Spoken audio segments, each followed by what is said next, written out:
Bienvenue à tous sur votre chaîne d'info. On continue. On débute ces informations avec les rues piétonnes. On va prendre la direction de la rue de Béthune, très exactement, avec la pose de la première pierre du projet appelé le 31. Nous sommes bien sûr en centre-ville de Lille. Et d'ici à 2020, ce sont 10 000 mètres carrés de commerce qui devraient voir le jour, mais aussi des bureaux ainsi qu'un hôtel 4 étoiles de 120 chambres. Anciennement les Galeries Lafayette, le bâtiment ne va pas être détruit mais intégralement transformé pour se montrer plus attractif. Fini la façade en recul. Les enseignes devraient être davantage visibles des piétons. Alain Navello est le directeur adjoint de Vinci Immobilier dans notre région. Il nous en dit plus au micro de Lucille Berthe-Constant. Des choix qui relèvent du bon sens. D'abord un gain de temps, moins de nuisances pour nos clients et pour les riverains. Et puis également finalement l'occasion de réutiliser des matériaux et d'être dans une véritable démarche de développement durable. Beaucoup de travail, beaucoup de réflexion, beaucoup d'investissement, puis de l'émotion aussi par tous les espoirs que nous pensons que ce projet porte avec lui en termes d'enseigne, d'attractivité, puis également d'emploi, parce que c'est un élément également important pour nous. L'artisanat en baisse dans notre région, c'est ce que révèle l'INSEE. Entre 2008 et 2015, ce secteur a perdu 7000 emplois et a enregistré une baisse constante de 0,5% chaque année. Et si on constate une augmentation de l'emploi dans ce secteur au nord-ouest et au sud-est de la région, la baisse est plus flagrante dans les environs de Lille. Au total, l'artisanat représente 182 000 emplois dans la région des Hauts-de-France. 12 écoles de Lille rassemblées ce matin autour de la halle de glisse pour le marathon des petits quinquins. Depuis 10 ans maintenant, l'événement est impulsé par le Secours populaire. La participation non obligatoire de 1 euro à cette course permet de récolter des fonds en faveur d'un projet humanitaire. Cette année, l'argent servira à la construction de 2 écoles à Cuba. Cuba, durement éprouvé après le passage de l'ouragan Irma il y a 1 an. Pour les enfants, ce cross est l'occasion d'être sensibilisés à la solidarité, comme nous le précise cette bénévole du Secours populaire interrogée par Lucille Berthe-Constant. Eh bien, les enfants qui viennent là ont tous été informés du projet du Secours populaire, du projet pour la reconstruction de l'école, dans leur école, dans leur classe. Ils ont tous reçu la visite de quelqu'un du Secours populaire qui leur a présenté le projet. Ils savent pourquoi ils viennent courir. Et moi, quand ils arrivent, je leur fais un petit rappel, un petit retour sur ce qu'on leur a dit. Et les écoles ne peuvent participer que si les enfants ont une information.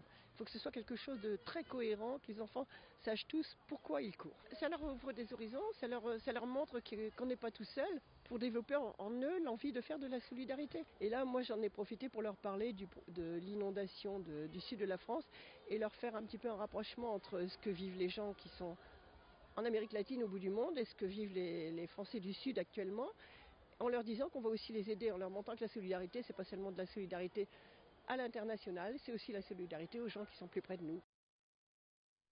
Et parmi les enfants qui ont chaussé leur basket ce matin, Nina, élève de CE2 à l'école Berthelot.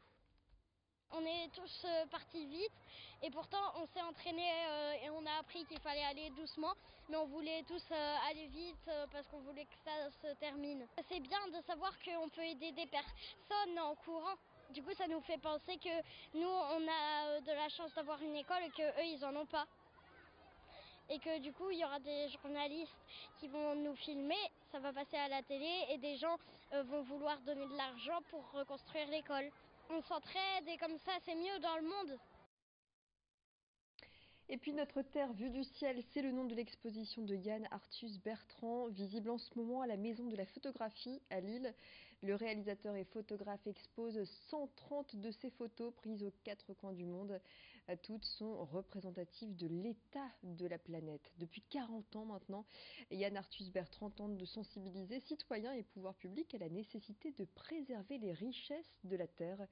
Je propose de l'écouter. Il s'est confié à Xavier Silly. Quand vous voyez tous les rapports, quand vous voyez l'appel des 15 000 scientifiques qui étaient en une dans le monde, quand vous voyez un article dans le New York Times de 6 mois d'enquête sur le changement climatique, quand vous voyez le dernier rapport du GIEC, tout ça montre bien que cette religion de la croissance, on est incapable d'arrêter. et que tous les chiffres d'année en année sont de plus en plus mauvais et on continue exactement dans la même... le point de croissance étant le Graal absolu de tout gouvernement, préserver les emplois, je comprends très bien, mais malheureusement, quand je suis né, on était 2 milliards. Est-ce que vous savez combien de gens qui naissent tous les ans? Est-ce que quelqu'un sait ça?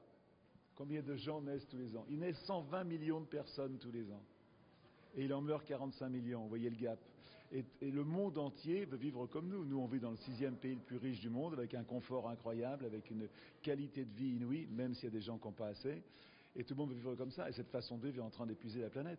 Il y a une photo un petit peu qui représente, on va dire, le chaos actuel en termes de climat. Vous parliez des éléphants tout à l'heure qui disparaissent. Mais est-ce qu'il y a une photo qui, dans cette expo? Non, mais ça marche pas comme ça, parce que c'est une chose générale. Mais par exemple, tu vois bien, ici, ça c'est une photo des serres d'Almeria. Hein, c'est là que viennent tous nos légumes, grande partie de nos légumes européens qui viennent pas en avion, qui viennent pas du Maroc, l'hiver viennent de là. Voilà, donc ça montre bien aujourd'hui que la technique, la science nous a permis de produire d'une façon différente, mais en même temps, voilà, on épuise les réserves d'eau. C'est vraiment une photo symbolique du monde d'aujourd'hui, quoi. Voilà, et c'est une espèce de ville de serre. Et je ne parle pas de la souffrance animale, de la viande industrielle et tout ça, quoi. Voilà notre Terre vue du ciel, une exposition à voir jusqu'au 11 novembre à la Maison de la Photographie à Lille. Et puis c'est la semaine mondiale de l'allaitement, l'occasion de mettre l'accent sur les initiatives dans ce domaine, comme celle du réseau Ombrelle. Depuis 2012, le réseau Ombrelle propose une assistance téléphonique pour aider les femmes à allaiter. Certaines mamans manquent d'informations, d'autres rencontrent des difficultés. En moyenne, elles sont 70% à opter pour l'allaitement juste après l'accouchement, mais beaucoup abandonnent au bout de quelques jours.